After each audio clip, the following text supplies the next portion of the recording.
Halo semuanya, apa kabar kalian semua? Kali ini saya akan membahas firman Tuhan. Dan sebelumnya akan ada beberapa pengumuman. Yang pertama, nanti tanggal 29 dan 31 kita akan merayakan Paskah. Jadi khusus tanggal 29 dan 31 saya akan khususkan untuk membahas Paskah ya. Sebab tanggal 29 itu adalah Jumat Agung dan 31-nya kita akan merayakan hari Minggunya, hari Paskah ya. Gitu. Oke, untuk pembahasan kali ini, tema bulan ini memang agak melenceng yang namanya Paskah, tapi kita akan terus membahas firman Tuhan. Dan firman Tuhan kali ini saya akan membahas tentang kehidupan seorang anak yang sejak kecil sudah berada di bait Allah. Ya. Siapakah dia? Mari kita baca di 1 Samuel 1. Dia ini adalah Samuel, ya. Dan kali ini kita akan membahas tentang kelahirannya. Kalian tahu ada seorang bapak ya dari kota Rama ya di pegunungan Efraim ya, namanya Bapak Elkana ya.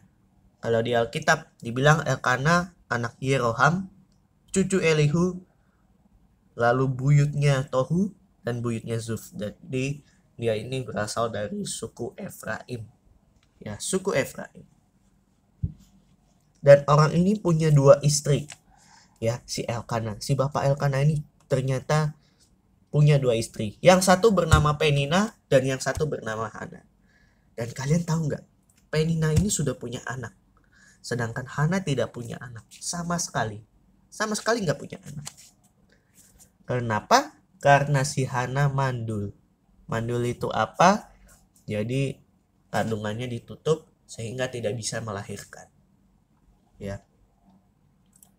Dan tiap tahun mereka meninggalkan kota Rama untuk pergi ke bait Allah di Silo ya.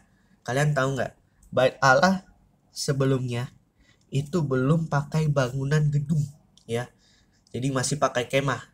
Sebab kalau yang udah pakai gedung itu sudah ada sejak zaman Raja Salomo ya, itu beda lagi ya, ntar melenceng lagi. Jadi pakai kemah ya, dulu masih pakai kemah ya, belum bergedung ya, gitu. Jadi tiap tahun Elkana, Hana, Penina selalu pergi ke bait Allah untuk menyembah pada Tuhan. Dan di sana ada beberapa imam, yakni Imam Eli yang tua, terus ada juga anak-anaknya yakni Hofni dan Pinehas. Ya. Dan waktu itu Elkana mempersembahkan kepada korban dan ada bagiannya dikasih-kasih ke keluarganya Penina lah ya. Dan Hana cuma dapat sebagian doang, satu bagian saja. Gitu.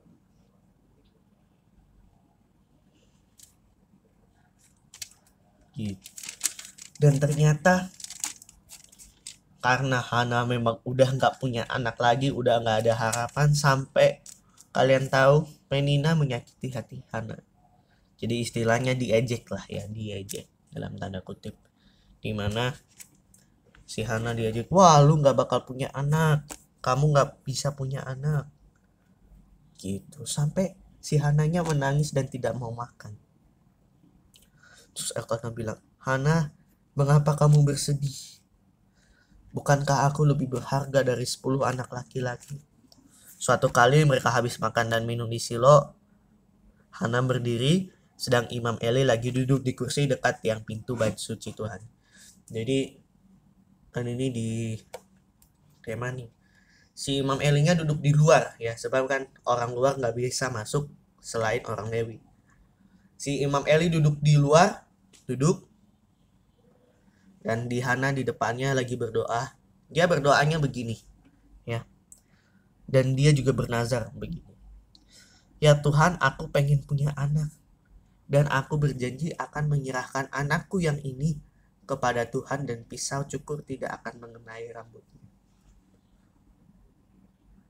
Dan dia doanya itu tidak hanya sekali, berkali-kali. Ini yang jadi pelajaran bagi kita, agar tetap tekun untuk berdoa dan berharap pada Tuhan, tetap untuk menunggu janji Tuhan yang pasti akan terjadi ya. Dan Tuhan akan menjawab doa kita di waktu yang tepat. Ya, itu pelajaran penting. Ya, dia sambil lagi doa begini, cuma mulutnya doang yang gerak, gak ada suara kayak gini doang.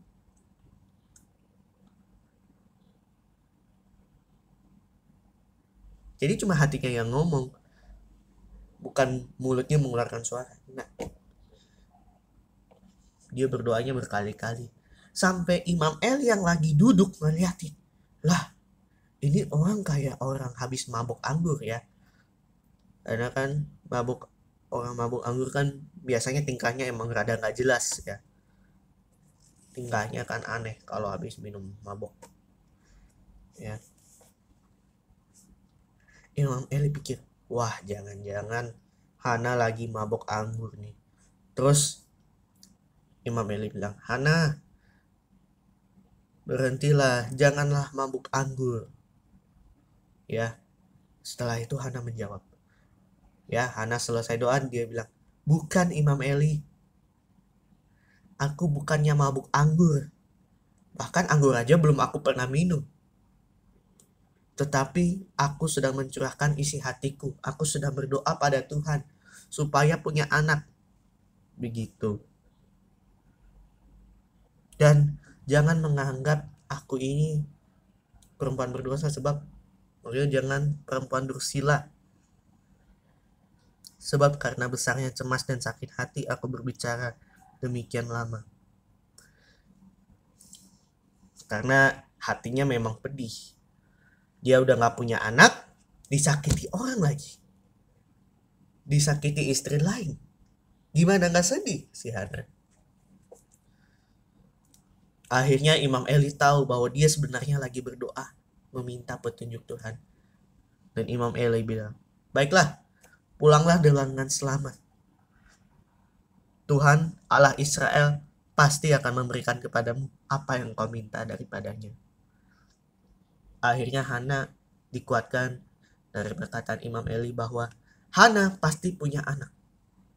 Sebab yang memberi anak ya Tuhan, yang menciptakan kehidupan ini ya Tuhan. Begitu. Sudah itu perempuan bilang, biarlah hambamu ini mendapat belas kasihan daripadamu. Akhirnya perempuan itu pulang dengan hati yang gembira. Dan dia mau makan kok lagi, dia udah mau makan lagi, dia udah senang lagi. Besok harinya mereka bangun pagi-pagi dan sujud menyembah Tuhan. Habis itu pulang ke kota Ramah. Dan Tuhan menjawab doa Hana. Tuhan menjawab doa Hana. Apa buktinya? Waktu Elkana dan Hana saling mengasihi, punya ikatan kasih yang kuat. Dan Tuhan ingat akan janjinya.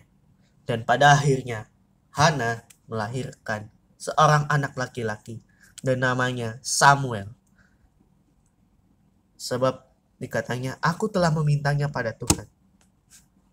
Dan Elkana sebagai rasa syukur, dia pergi dengan sisi rumahnya mempersembahkan korban sembelihan tahunan dan korban nazar.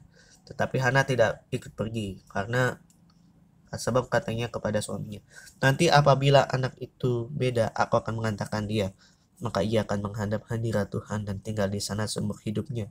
Maksudnya adalah dia akan berpisah dengan orang tuanya dan tinggal di Tuhan seumur hidupnya. Dan bilang, perbuatlah apa yang kau pandang, tinggallah sampai kau menyapai dia, hanya Tuhan kiranya menepati janjinya. Ya. Setelah itu sudah melewati masa-masa kecilnya, pada akhirnya dilepas ya, Samuel dilepas ya, gitu. Dan akhirnya Samuel dilepas dan ada persembahan lainnya seperti seekor lembu jantan 3 tahun, seeva tepung, sebuyung anggur, dan dibawa ke rumah Tuhan di Silo. Dan waktu itu masih anak-anak kecil umur 3 tahun. Dan pada akhirnya dia udah dilepaskan ke bait Allah. Dan mereka pun bahagia karena mereka punya anak. Dan anak itu sekarang tinggal bersama Imam Eli. Ya, gitu. Terus anak ini diserahkan pada Imam Eli, dan pada akhirnya seumur hidupnya Samuel tinggal di bait Allah untuk masa kecil ya, gitu.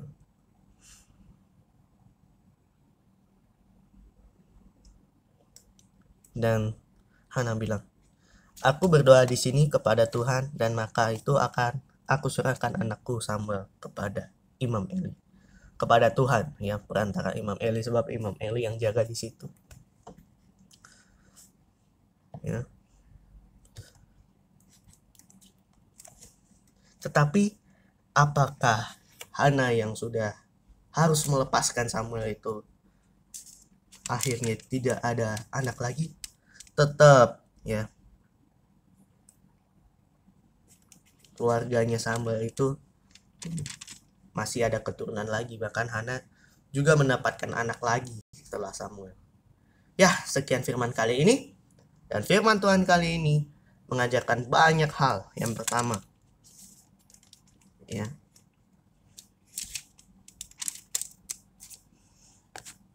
Tuhan selalu menjawab doa-doa kita. Walaupun kita mengalami kepedihan hati yang luar biasa, seperti disakiti orang, habis itu sudah tidak ada harapan, berharaplah hanyalah pada Tuhan, sebab Tuhan yang akan memberi. Bahkan Tuhan memberi tidak hanya apa yang kita minta, bahkan Tuhan kasihnya lebih.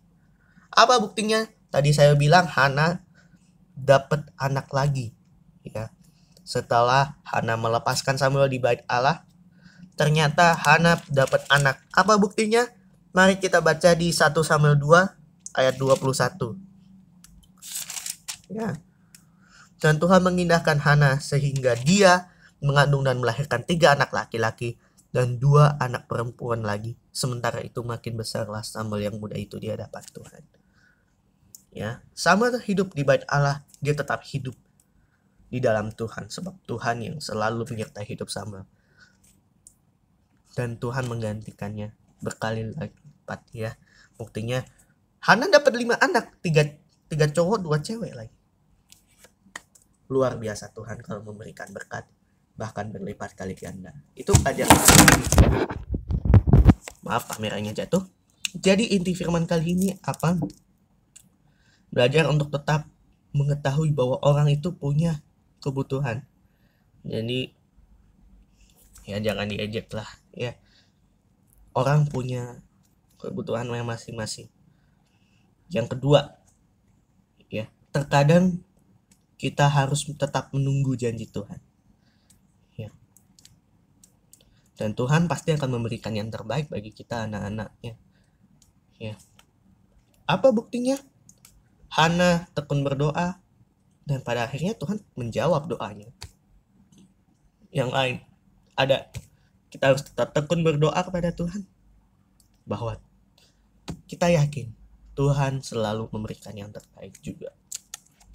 Dan satu lagi, ingat, Tuhan pasti akan menjawab doa-doa kalian, anak-anaknya yang percaya dan taat, yang mengasihi Dia sesuai kehendak dan rencana Tuhan. Sebab rencana Tuhan adalah rencana yang terbaik bagi kita. Amin. Sekian firman kali ini. Terima kasih sudah menonton. Tuhan Yesus memberkati. Sampai jumpa minggu depan.